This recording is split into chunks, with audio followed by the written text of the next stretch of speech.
Hello students, welcome to the PND coaching classes learn easily and smartly. तो आज हम पढ़ने वाले हैं particle nature of electromagnetic theory and Planck's quantum theory. तो जैसे कि स्टूडेंट्स पिछले वीडियो में हमने डिस्कस किए थे कि जो रेडिएशन की वेव थ्योरी थी वो फेल हो गई थी क्योंकि उसके अंदर लिमिटेशंस थे एंड लिमिटेशंस थे कि वो black body radiation and photo electric effect को एक्सप्लेन नहीं कर पाए थे। तो वहां से एक नई थ्योरी सामने आई जो कि ये जो थ्योरी थी वो थी particle nature of electromagnetic theory, यानी कि जो इलेक्ट्रोमैग्नेटिक रेडिएशंस हैं, ओके, जो इलेक्ट्रोमैग्नेटिक रेडिएशंस हैं वो पार्टिकल नेचर कैरी करते हैं। इस थ्योरी के बेस पे साइंटिस्ट ने black body radiation and photo electric effect को इजीली एक्सप्लेन कर लिए थे। ओके, तो यहाँ पे क्या है एग्जैक्टली ये अकेली थ्योरी जो है वो एक्सप्लेन नहीं कर पाई थी इस इलेक्ट्रोमैग्नेटिक रेडिएशन के पार्टिकल नेचर को। तो यहाँ पे दो थ्योरीज आपको समझ में आएंगी कि जो particle nature of electromagnetic theory है एंड उसके साथ में प्लैंक्स क्वांटम थ्योरी है, ये दोनों ही थ्योरी एग्जैक्टली मिल करके इलेक्ट्रोमैग्नेटिक रेडिएशन के पार्टिकल नेचर को एक्सप्लेन किए थे।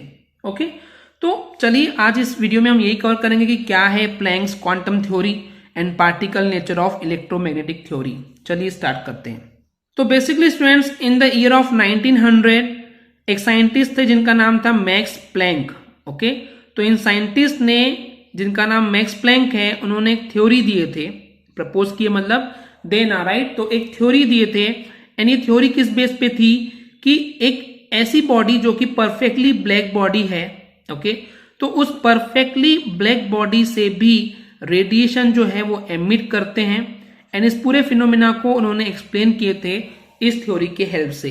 तो इसलिए स्टूडेंट्स क्योंकि साइंटिस्ट के नेम में प्लैंक है तो इसी वजह से इसको दिया गया नाम, that is Max Planck theory. Scientist के ही नाम पे इस थ्योरी को भी नाम दिया गया।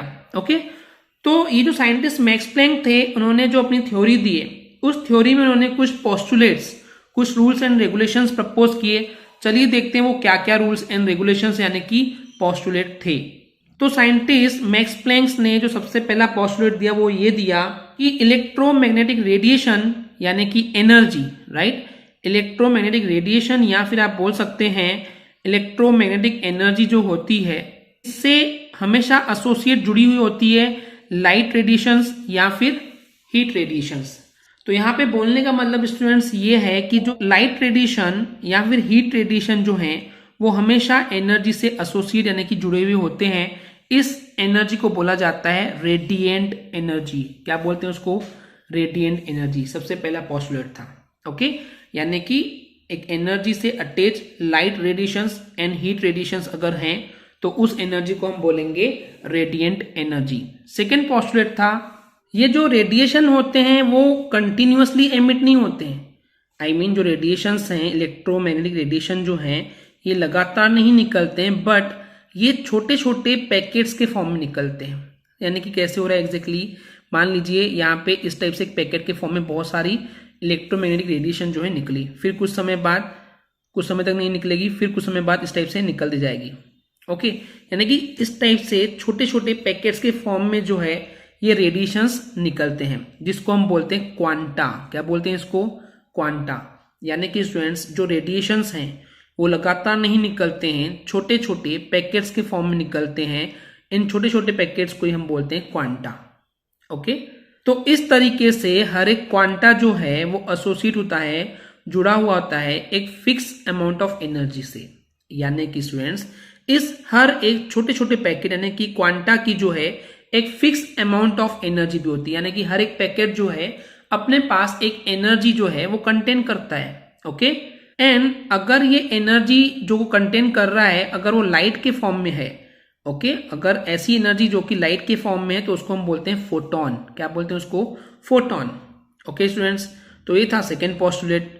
थर्ड पोस्टुलेट में बताया उन्होंने कि इस रेडिएशन के क्वांटा से, ओके, इस रेडिएशन के क्वांटा से जितनी एनर्जी, ओके, जितनी एनर्जी एसोसिएट होती है यानी कि ई, ओके, एक रेडिएशन के क्वांटा से जितनी एनर्जी एसोसिएट होती है वो डायरेक्टली प्रोपोर्शनल होती है किसके?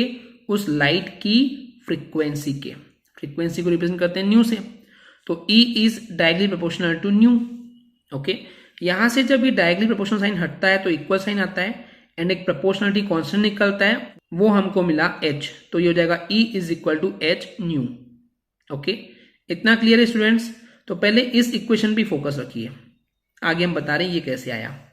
तो यहाँ पे जो h है, इस h को एक कांस्टेंट जो कि प्रोपोर्शनलिटी कांस्टेंट था एंड बाद में इस कांस्टेंट को नाम दिया गया प्लैंक्स कांस्टेंट, क्योंकि साइंटिस्ट का नाम था मैक्स प्लैंक, तो उनके नाम पे इस कांस्टेंट को बोला गया प्लैंक कांस्टेंट एंड इसकी वैल्यू आइडेंटिफाई की गई, तो वो मिला हमको 6.62 इंटू 10⁻⁻34 जूल सेकेंड, या फिर अगर इसको किलो जूल में रिप्रेजेंट करेंगे तो ये हो जाएगा 3.99 इंटू 10⁻13 किलो जूल सेकेंड पर मोल। ओके स्टूडेंट्स, तो ये वैल्यूज मिली हमको इस प्लैंक कांस्टेंट की। ओके, तो हमको अभी जो इक्वेशन मिला है वो क्या मिला, E is equal to h nu. तो इस equation E is equal to h nu में हम यहाँ पे न्यू की वैल्यू पुटअप करते हैं। तो न्यू की वैल्यू कितनी थी, फ्रीक्वेंसी का फॉर्मूला हमने दिखाया था आपको पिछली वीडियो में, वो था C upon lambda. Okay, C upon lambda, C क्या है, speed of light and lambda क्या है, वेवलेंथ, राइट। तो इस न्यू की वैल्यू यहाँ पुटअप करेंगे तो हो जाएगा E is equal to h C upon lambda. तो इस तरीके से ये जो फॉर्मूला था वही हमको यहाँ पे मिल गया है। तो यही था third postulate of the Planck's quantum theory and the last postulate was, किसी भी एक सिस्टम से जितनी भी एनर्जी एमिट हो रही है चाहे एब्जॉर्ब हो रही है। ओके, जब कोई भी एक सिस्टम है वो या तो एनर्जी एब्जॉर्ब करेगा या तो एनर्जी एमिट करेगा, यानी कि या तो एनर्जी बाहर से अंदर लेगा या अंदर से बाहर निकालेगा। तो जितनी टोटल एब्जॉर्ब एनर्जी या फिर टोटल एमिटेड एनर्जी है वो जनरली होती है multiple of the energy of quanta. Okay, multiple of the energy of quanta का मतलब क्या है, सबसे पहले एनर्जी ऑफ क्वांटा क्या था, फॉर्मूला देखिए, E is equal to what, that is H mu, यही था ना। तो अब देखिए स्टूडेंट्स, यहां ये बोला जा रहा है कि अगर हम बात कर रहे हैं कि जो टोटल एनर्जी जो कि एब्जॉर्ब हुई या फिर रिलीज हुई है, तो या तो आपको एनर्जी ऑफ क्वांटा के जितने मिलेगा या फिर इसका मल्टीपल, मल्टीपल मतलब कि या तो 1, 2, 3 कोई भी नंबर सामने हो सकता है। तो इस तरीके से हम इसको बोल सकते हैं E is equal to n H nu. तो n की वैल्यू आप 1, 2, 3, 4, 5 कोई भी ऐसे इंटीजर वैल्यू रख सकते हैं। ओके, तो इस तरीके से जो आपको वैल्यू मिलेगी वो एब्जॉर्ब्ड या फिर एमिटेड एनर्जी होगी। But keep in mind students कि इस फोर्थ पोस्टुलेट में बताया गया कि यहाँ पे जो है वो मल्टीपल हो सकता है, बट मल्टीपल क्या होगा, इंटीजर मल्टीपल।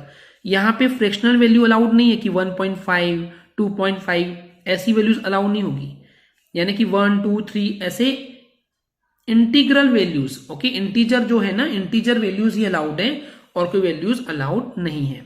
ओके स्टूडेंट्स, तो ये था प्लैंक्स के क्वांटम थ्योरी के बेस पे कुछ पोस्टुलेट। आई होप आपको ये क्लियर हो गया होगा। अगर आपको हमारी वीडियो से कुछ भी सीखने मिला या नॉलेज मिला तो प्लीज हमारे चैनल को सब्सक्राइब कीजिए एंड वीडियो को लाइक जरूर करें। आज के लिए इतना ही, थैंक यू।